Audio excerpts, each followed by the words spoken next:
Hoje queremos falar sobre pão.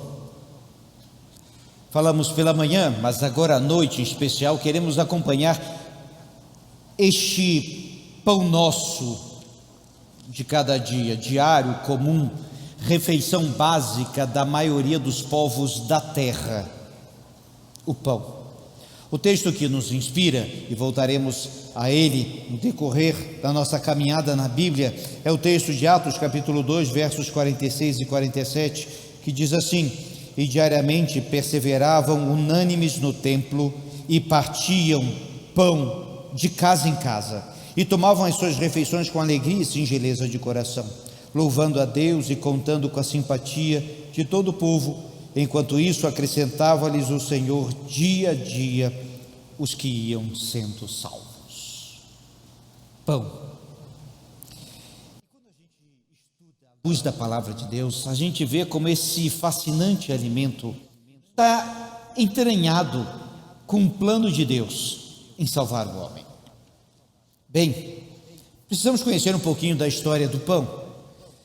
É antigo, há registros de pão com cerca de 14 mil anos de idade. Esse pão era feito com um trigo selvagem ainda, muito primitivo, mas foi cerca de 4 mil anos antes de Cristo que os egípcios criaram o pão como conhecemos. Introduziram fermento, um pouco de sal ou outro tempero, alguma outra coisa, e o pão então era farinha de trigo ou farinha de cevada. Isso é interessante porque os mais humildes comiam com cevada, os mais abastados com trigo.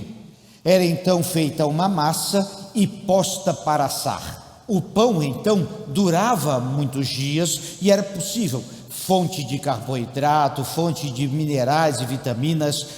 Pão era essencial na cultura egípcia, tanto que os donos de todos os celeiros de trigo eram os faraós, e o padeiro-chefe era cargo de confiança. Vamos lembrar de um padeiro-chefe que foi morto, inclusive, nos tempos de José. O pão, ele faz parte do alimento dos povos e do alimento do povo de Deus também. A igreja era conhecida no texto que lemos por ser o lugar onde se compartilhava o pão. Dito isso, meus irmãos, vamos fazer uma pequena viagem nas Escrituras e entender a história do pão. O primeiro registro encontra-se lá em Gênesis.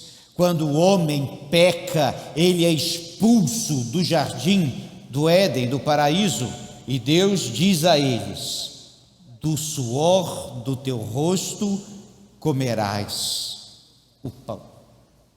Bem, não é que aqui foi instituído o trabalho, não, na realidade o trabalho já existia, mas Jesus Cristo agora vai dizer: olha, agora, por causa do pecado, vocês vão ter que lutar mais, suar mais, vão precisar plantar, colher, amassar, preparar o pão. O primeiro registro em Gênesis 3:19. Ainda no livro de Gênesis, nós vamos encontrar Abraão encontrando com Melquisedeque, rei de Salém, e neste encontro extraordinário, o rei de Salém traz para Abraão pão e vinho, já prenunciando a ceia que Jesus Cristo próprio iria fazer. Pão e vinho, e ali Abraão se regozija, participa, se alimenta, dá o dízimo de tudo e adora a Deus. José do Egito, como eu falei, enquanto ele estava preso, o padeiro-chefe do Egito foi preso com ele. Bem, ele viria a ser morto depois, mas quando o faraó tem uma visão, um sonho de 7 vacas magras, 7 vacas gordas, depois 7 vacas magras, e então ele vai entender que haverá fome e era preciso cuidar do pão. De Gênesis 41:55, e sentindo toda a terra do Egito a fome, clamou o povo ao faraó por pão, e o faraó dizia a todos os egípcios: ide a José, o que ele vos disser, farei. José era o responsável por todo o pão do Egito. E ele o dava com sabedoria e segurança, garantindo assim a sua sobrevivência e da sua família, a sobrevivência da família do seu pai e seus irmãos, a sobrevivência do povo do Egito e a sobrevivência de todo o povo naquele tempo, porque um servo do Senhor soube cuidar do pão. As escrituras avançam, e o povo de Deus agora era escravo na terra do Egito. Interessante nesse ponto, sabe por quê, meus irmãos? O pão foi desenvolvido ali no Egito, com fermento e tudo mais, mas na hora da saída do povo de Deus para a terra prometida, quando Moisés deu um grito inicial e disse: é hora de sair, o povo de Deus não teve tempo de esperar o pão levedar a massa, ou seja, que a massa crescesse para ser assado.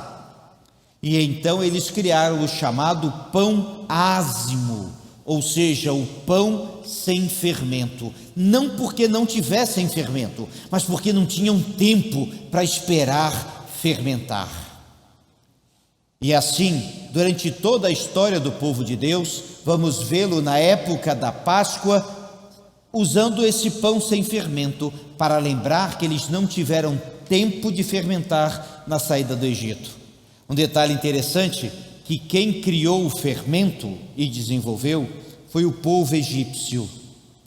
E para sair, era preciso deixar algumas coisas para trás e deixar o fermento. Belíssima lição do pão. O pão era usado como sacrifício ao Senhor. Em Levítico 21:6, há toda a preparação aos pães da proposição, como são chamados, e pães que eram dedicados como sacrifício ao Senhor. Pão santo, diz assim: santos serão a seu Deus, e não profanarão o nome do seu Deus, porque oferecem as ofertas queimadas do Senhor, o pão de seu Deus, portanto serão santos. E a importância destes pães. Mas quando em direção à terra prometida, veja o que Deus promete e o que diz: porque o Senhor teu Deus te faz entrar numa boa terra, terra de ribeiros e de águas, de fontes, de mananciais profundos que saem dos vales, das montanhas, terra de trigo e cevada, de vides, figueira e romeiras, terra de oliveiras, de azeite e mel, terra em que comerás o pão sem escassez, e não te faltará nada nela. A terra prometida é mais conhecida como a terra que mana leite e mel, mas a Bíblia fala que é terra que tem abundância de pão, de trigo, de cevada, onde eles podiam cultivar. A história do povo de Deus continua e o pão continua na história do povo. Agora estamos em um outro momento. Ruth, a moabita, com a sua sogra, então voltam para a terra de Israel. E quando chegam lá, elas estão passando um aperto enorme. E elas vão até uma fazenda de um homem chamado Boaz, e a Ruth foi dada a permissão para colher a cevada que ficava nas pontas da plantação. E quando Boaz encontra Ruth, a primeira coisa que ele oferece a ela é pão. Hoje em dia os namorados dão presentes, e agora o dia dos namorados vão investir muito. Vai a sugestão: Boaz deu a Ruth pão. Pode parecer algo simples, mas não era para quem tinha fome, não era para quem estava faminto e estava preocupada com a sua sogra também, não era. Aquele foi o melhor presente do mundo. E bem, Ruth se enamorou de Boaz e casaram, e dali nasceu a descendência de Davi. Graças a Deus pelo bom pão. Davi, esse mesmo rei famoso, leva pães tostados e trigo aos seus irmãos quando batalhavam com um gigante chamado Golias. Então o motivo de Davi enfrentar Golias foi que seu pai mandou entregar pão. E quando entregou o pão, ele viu aquela situação e enfrentou o gigante. Mais adiante na história encontramos o profeta Elias encontrando uma pobre viúva na cidade de Sarepta. Ela tinha muita escassez, ela só tinha um bocado de farinha, um pouco de azeite, ia fazer um pedaço de pão e iria morrer. Mas Deus não permite que isso aconteça.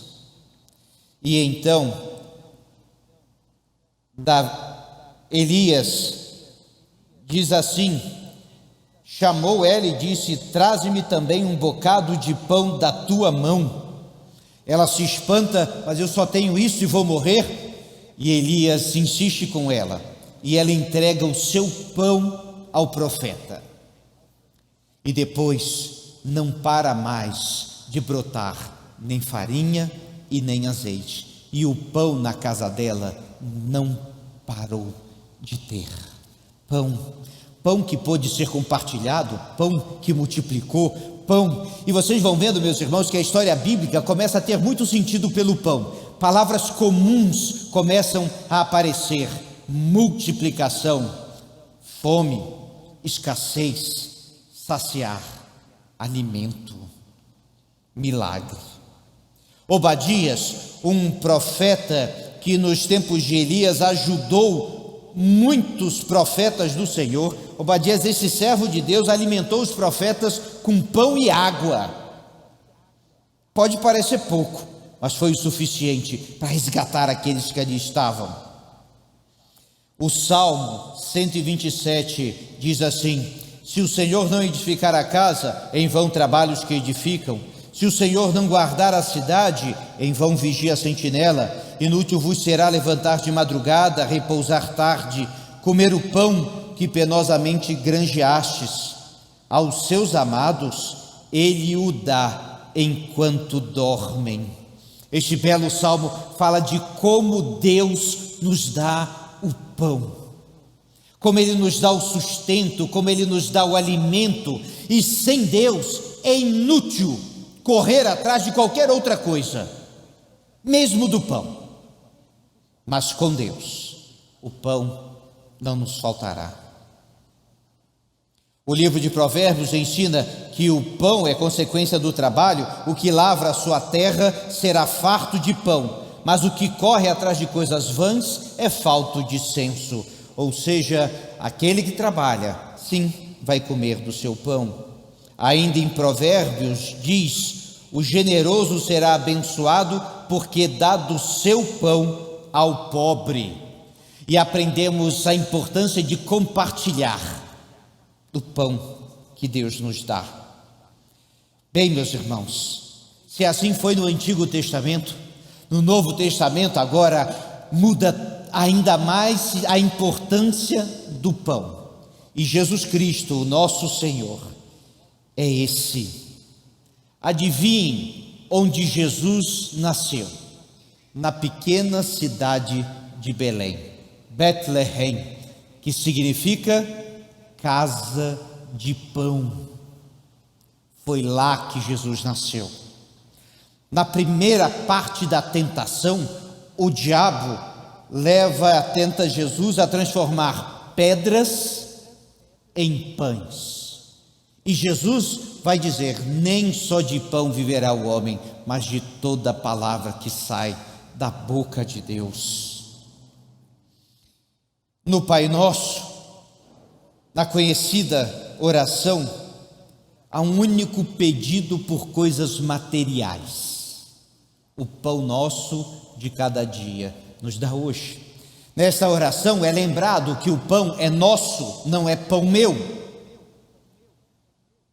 e é diário, como tem que ser o nosso alimento, e é dado por Deus, como dádiva do nosso Senhor. Num dos milagres mais conhecidos, Jesus multiplica 5 pães e 2 peixes, e todos se fartam. Muitos seguidores de Jesus, numa época de fome, lhe pediam mais pão, mas Jesus agora dizia: eu sou o pão da vida, o pão da vida.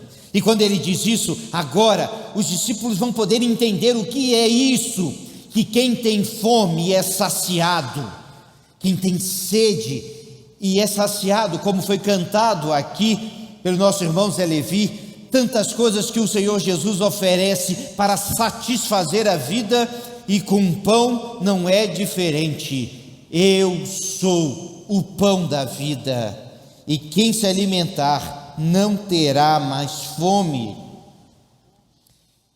E na ceia, o pão tomou outro significado, foi o corpo de Cristo, partido entre cada um deles. Assim como hoje lembramos desse momento e tomamos do pão. A igreja era conhecida pelo partir do pão e pelo partilhar do pão. Sempre, meus irmãos, que a igreja se reunia, eles celebravam com uma refeição, e o pão estava ali, e celebravam a ceia, e assim celebrar a ceia muitas vezes é chamado do partir do pão. Do texto que lemos, e por isso lembramos, e por isso sempre precisamos lembrar, neste tempo de celebração da ceia, Jesus é o pão vivo que desce do céu, alimento para a nossa alma. Quem dele comer ficará satisfeito, quem nele crer será salvo, e por isso o pão da vida é Jesus. O pão nosso de cada dia é dádiva de Deus, é presente, fruto do trabalho, mas concessão de Deus, e é bênção. O pão é para ser partilhado e compartilhado. Comunhão é partir o pão, é comer junto, é dar e doar. Devemos ajudar o próximo para que tenham pão, e não permitamos que tenham fome. E por fim, este pão, que representa o corpo de Cristo, que é celebrado nessa noite, nos ensina que Ele entregou a sua vida por você e por mim, para que pudéssemos partilhar do pão, para que pudéssemos anunciar que o pão do céu veio e que Ele voltará.